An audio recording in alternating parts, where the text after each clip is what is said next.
showrunner of Dead City, and this is episode 2, Who's There?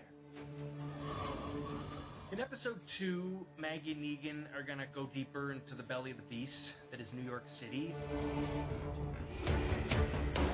They're gonna, start to learn more about how the city works, if there are any survivors, how they survive. In Dead City, we're basically tracking 3 different groups of people. There's New Babylon. They're this federation of city-states and towns. And there's a capital city, New Babylon.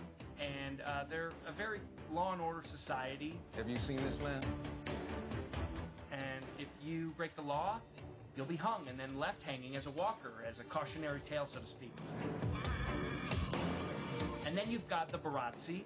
Buraz is a Croatian word that means brother, so Bratzi is the plural of that, and the Croat thinks of these people as his brothers. They're vicious and aggressive, and they have these helmets with spikes coming out of it, and they use it to headbutt walkers.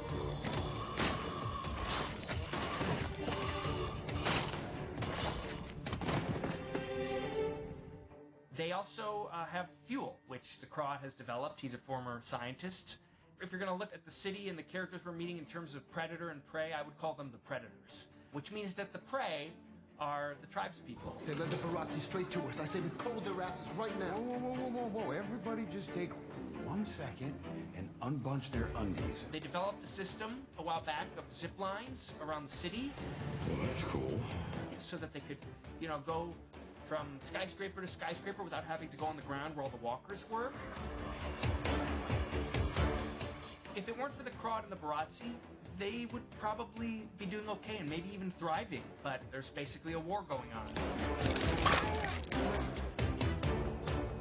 Emotionally, this is a story about Maggie and Negan, start to face each other that much more and talk about the things that they probably don't want to talk about. Right around the time that the world turned into soup, the crow had showed up at my door. So I took him in. It takes a monster to make one, I guess.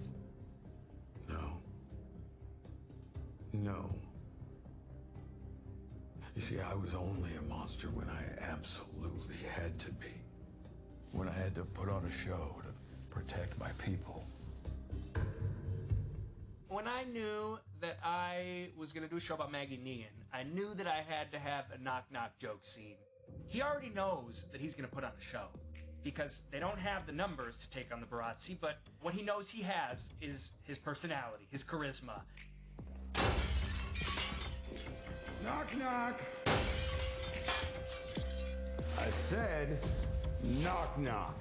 Jeffrey was, I think, very excited to bring back the old Negan. We had a lot more jokes in there. He riffed a bit. In the end, of course, you have to edit it down for time, but it was really fun to watch him get back into the old Negan of it all. Now, where the hell was I? Oh, right.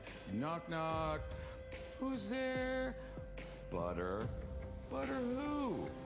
Well, you better get out your umbrellas, because it is about to damn rain.